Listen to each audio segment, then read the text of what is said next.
Like Mecca and the Kaaba, the significance of this holy site goes back to Abraham, for the rock within is said to be the place he nearly sacrificed his son. It was built to rival the nearby Church of the Holy Sepulchre, where Jesus was said to have been buried. What's extraordinary about the Dome of the Rock is how perfect it is. People revered this site as some place that was holy to Abraham and to Isaac. Imagine, if you will, these new guys coming in and taking over this piece of prime real estate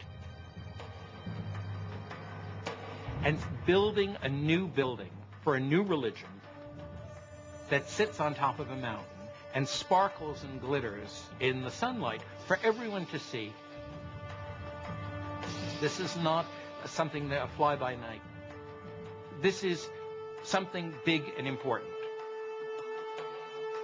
Islam has come to stay. In just 100 years, Muhammad's vision had transformed the spiritual and political map of the world, and his followers had established an empire larger than Rome. But Muhammad never lived to see it. In the 11th year of the Islamic calendar, 632 AD, only 2 years after the taking of Mecca, Muhammad died.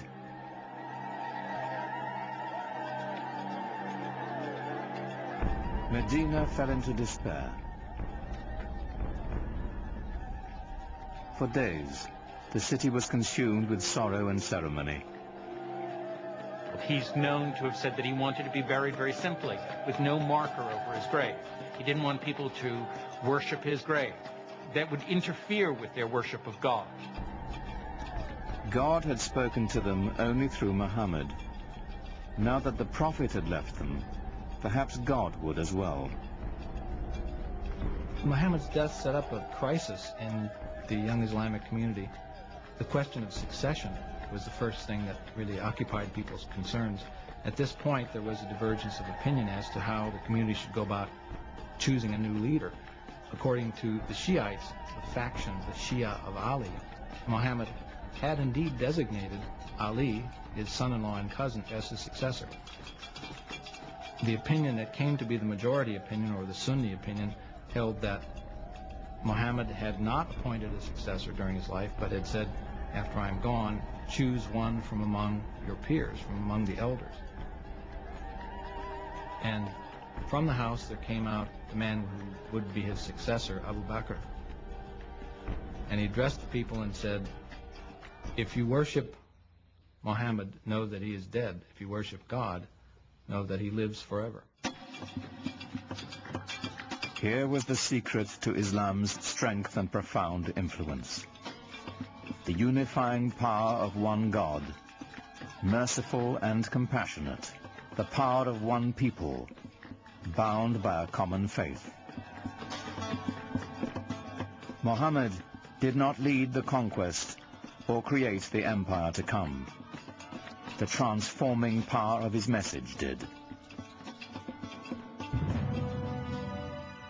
Out of that message would spring a font of knowledge that would transform humanity, as Islam continued to spread its reach far and wide. Awaiting the Muslims would be a new age. They would be destined for enlightenment, for new horizons, and a clash of great powers, the like of which the world had never seen.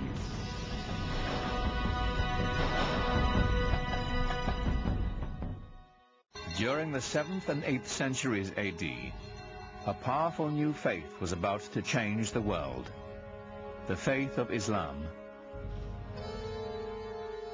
Its followers launched a conquest not only by the sword, but with the power of ideas.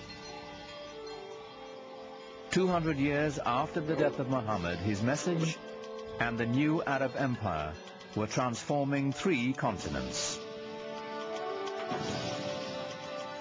Now comes a new empire, a political new configuration. driven by a religious, newly defined civilization.